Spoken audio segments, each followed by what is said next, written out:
उज्जैन में कोरोना संक्रमण से लगातार मौतें हो रही हैं। वहीं अस्पतालों की अव्यवस्थाओं ने प्रशासन को कटघरे मिलाकर खड़ा कर दिया है। कोरोना वायरस की चेन तोड़ने और मृत्यु दर का आंकड़ा कम करने के लिए कलेक्टर आशीष सिंह लगातार प्रयासरत है। इसी कड़ी में उज्जैन में लॉकडाउन का कड़ाई से पालन कराया जा रहा है। दूसरी तरफ मृत्यु दर कम करने के लिए बेहद सूक्ष्मता से मॉनिटरिंग भी की जा रही है।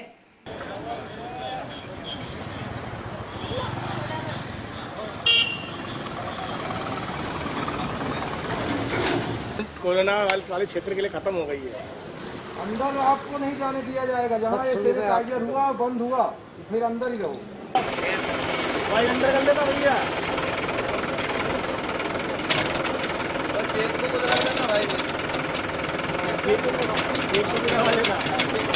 चेक की सैनिटाइजर ज़्यादा कर देना। हाँ बस हो गया हो गया। उधर घूमो उधर। उनके जाओ उनके जाओ उनके जाओ। हाथ में लगा लो। हाथ में लगाओ। बस हो गया हो गया हो गया। जाओ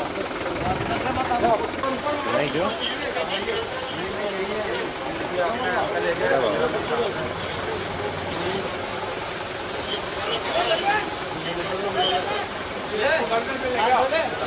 मैंने अभी तो नहीं है, अभी तो चल रहा है। हाँ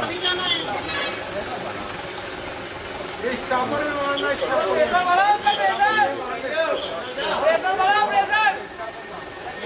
मैं निकास पे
लगाओ मुंह पे हालत लगा ले लगाओ।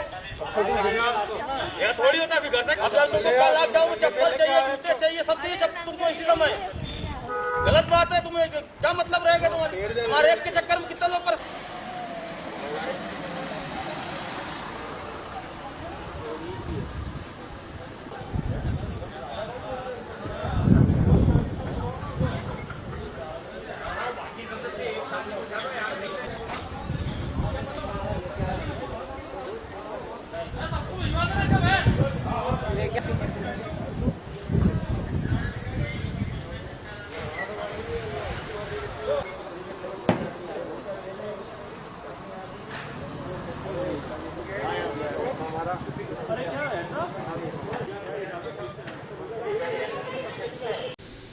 देखिए, हमारी पहली प्राथमिकता यही है कि किसी भी हालत में जो कोरोना से संबंधित डेथ्स हैं उनको बिल्कुल मिनिमाइज़ किया जाए और बिल्कुल भी बंद किया जाए। हम लोग कोशिश करें कि एक भी डेथ आगे ना हो। इसके लिए बहुत ही माइक्रो प्लानिंग के साथ में हम लोग काम कर रहे हैं कि कौन कौन से मरीज़ एडमिट हो रहे हैं और वो कहाँ कहाँ पे जा रहे हैं, उनकी क्या स्थिति है, उसको हम लोग डेली बेसिस पर 2 बार मॉनिटर करते हैं कि किन की स्थिति क्रिटिकल है, उनको क्या मेडिकेशन दिया जा रहा है, उनको प्रॉपर अटेंड किया जा रहा है कि नहीं किया जा रहा है। सभी जितने भी पेशेंट्स हैं, हमारे लगभग 100 के आसपास ऐसे पेशेंट्स हैं जिनको हम एक्टिव पेशेंट्स बोल सकते हैं, या तो जिनकी डेथ नहीं हुई है या जो डिस्चार्ज नहीं हुए हैं। ऐसे लगभग हमारे 100 के आसपास उज्जैन ज़िले में पेशेंट्स हैं। हर 100 पे हम लोग एक 10 व्यक्ति लगा रहे हैं जो इनका काम बाहर बैठना होगा। ये कंट्रोल रूम टाइप का हम लोग बना देंगे। वो डेली उस मरीज से भी बात किया करेंगे और साथ में उसके परिजन से भी बात किया करेंगे। 10-10 की जिम्मेदारी एक एक व्यक्ति के पास में होगी, जिससे कि कम्युनिकेशन बना रहे प्रशासन की तरफ से। अगर किसी की कोई शिकायत है, अगर किसी को कोई कमी महसूस हो रही है, कहीं उसको लगता है कि कुछ गैप्स हैं, तो तत्काल हमारे पास में पहुंच जाया करेगा और एक विश्वास का वातावरण परिजन और मरीज के साथ साथ बनेगा, एडमिनिस्ट्रेशन के साथ साथ, हॉस्पिटल एडमिनिस्ट्रेशन के साथ साथ। तो मुझे लगता है बहुत जल्दी हम लोग ये जो डेथ रेट्स है हम लोग इसको बहुत जल्दी कम कर सकते हैं। एक चीज़ ज़रूर है कि जो आंकड़ों में भी दिख रहा है कि ज़्यादातर जो डेथ हुई हैं ये बहुत हॉस्पिटल आने के 24 घंटे 36 घंटे के अंदर हुई हैं। तो कहीं न कहीं एक कुछ जो डेथ्स हैं उनका रीज़न ये भी हो सकता है कि बहुत लेट प्रेजेंटेशन हुआ है और शुरू में लोगों ने अपने को हॉस्पिटल में लेके नहीं आए हैं। तो ये मैं आपके माध्यम से पूरी उज्जैन की जनता से अपील करूंगा कि इस बीमारी से घबराने की आवश्यकता नहीं है, सावधानी अवश्य रखनी, लेकिन घबराने की आवश्यकता नहीं है। अगर ज़रा सा भी इसके सिम्टम सभी को पता है, सांस लेने में तकलीफ होती है, सर्दी खांसी जुकाम वाले सिम्टम्स होते हैं, तो आप घर पर मत बैठें, तत्काल जो भी हॉस्पिटल्स आसपास अवेलेबल है वहाँ पर दिखाएं। बड़ी अच्छी चाक चौबंद व्यवस्था अब हम लोग हॉस्पिटल्स में कर रहे हैं। आरडी गाड़ी पहले हमारे पास एकमात्र विकल्प हुआ करता था, आरडी गाड़ी के साथ साथ अरबिंदो भी हम लोगों को 100 बेड मिल गए हैं, वहाँ पर भी हम लोग मरीजों को भेज सकते हैं। इसके अलावा जो हमारा एक ट्रॉमा सेंटर है वहाँ पर भी 100 बेड का व्यवस्था है। वहाँ पे कुछ कमियाँ हैं जिसको हम लोग अगले 4-5 दिनों में कंप्लीट करा लेंगे, लेकिन ज़्यादा से ज़्यादा 7 दिनों के अंदर हम लोग वहाँ पर भी एक पूरा का पूरा जो BCHC है जो सस्पेक्टेड केसेस के लिए और कंफर्म्ड केसेस के लिए वो चालू कर देंगे। आरडी गाड़ी की भी व्यवस्थाओं में बहुत सुधार हुआ है। वहाँ पर एक डेडिकेटेड ऑफिसर जो है वो लगा दिए गए हैं, प्लस और भी कई सारे रिसोर्सेज हम लोगों ने वहाँ पर बढ़ाए हैं।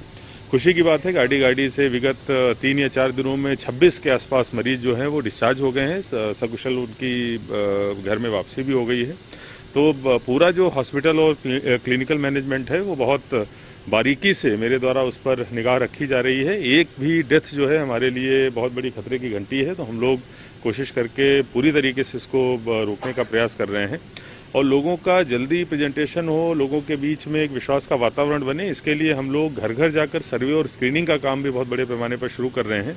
अभी हमारे 12-13 जो मुस्लिम बाहुल्य वार्ड थे उनमें कल से हमारी 100 टीमें काम करने लग गई हैं। आंगनवाड़ी कार्यकर्ता और टीचर्स की टीम्स हैं वो, उनके ऊपर मुस्लिम डॉक्टर्स जो प्राइवेट डॉक्टर्स हैं वो आगे बढ़ के आए, उनको भी हमने लगाया है, हमारे सरकारी डॉक्टर्स को भी उसको लगाया है।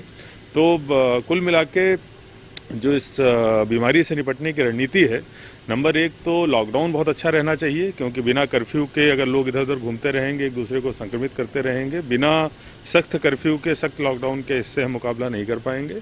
उसके साथ साथ लोगों की जो सर्वे और स्क्रीनिंग हो रही है वो लगातार होती रहे, जिससे कि अगर किसी को ऐसा कुछ हुआ भी है तो वो तत्काल हमें पता चल जाए। और इसके साथ साथ जो सैंपल्स हैं उनकी संख्या हम लोग लगातार बढ़ाने पे एक बहुत महत्वपूर्ण पहलू है कि अगर कहीं पर डेथ्स हो रही हैं, कहीं पर पॉजिटिव केसेज आ रहे हैं, तो उसके आसपास भी हम लोगों को जितनी ज़्यादा सर्वे स्क्रीनिंग करेंगे उतने ज़्यादा सैंपल्स भी लेने पड़ेंगे। तो निश्चित रूप से अगले दिनों में सैंपल्स की संख्या बढ़ने वाली है और सैंपल्स के साथ साथ पॉजिटिव केसेस की भी संख्या बढ़ने वाली है। इससे घबराने की आवश्यकता नहीं है, क्योंकि पॉजिटिव केसेस का बढ़ने का मतलब ये है कि जिनके बीच में पहले ही संक्रमण फैल चुका है हम लोग उनको बहुत जल्दी पकड़े ले रहे हैं, उनका इलाज शुरू कराए दे रहे हैं। चाहे हमारा एक PTS स्कूल में भी जो असिम्प्टोमेटिक लोग हैं जिनको सिम्टम्स नहीं, उनको रखने की फैसिलिटी है, या तो वहाँ पे रखेंगे या उनको अरबिंदो आरडी गाड़ी भेजेंगे। तो सैंपल्स बढ़ेंगे, पॉजिटिव केसेस बढ़ेंगे, लेकिन उससे वायरस की चेन जो है वो ब्रेक होगी। तो इसमें घबराने की आवश्यकता नहीं है। अगर कोई ऐसे पेशेंट्स आते हैं जो हमारे राडार में नहीं हैं और हमारे सर्वे में नहीं निकल रहे हैं, तब जरूर घबराने की बात है। लेकिन हम लोगों की जो रणनीति है वो इस पे है कि हम लोग पहले से ही जो सस्पेक्टेड केसेज हैं उनको पकड़ लें, उनका सैंपल करा लें। अगर वो पॉजिटिव निकलते हैं तो तत्काल जो उनके आसपास के लोग हैं उनका भी कॉन्टैक्ट ट्रेसिंग करा के, उनका सैंपल करा के उनका इलाज करवाएं। तो सैंपल्स बढ़ेंगे, हमारे पॉजिटिव केसेस बढ़ेंगे, लेकिन डेथ्स जो हैं वो कम होंगी और इसके साथ साथ जो वायरस की चेन है वो ब्रेक होगी। तो ये पूरी की पूरी रणनीति है जिस पर उज्जैन प्रशासन आज की स्थिति में काम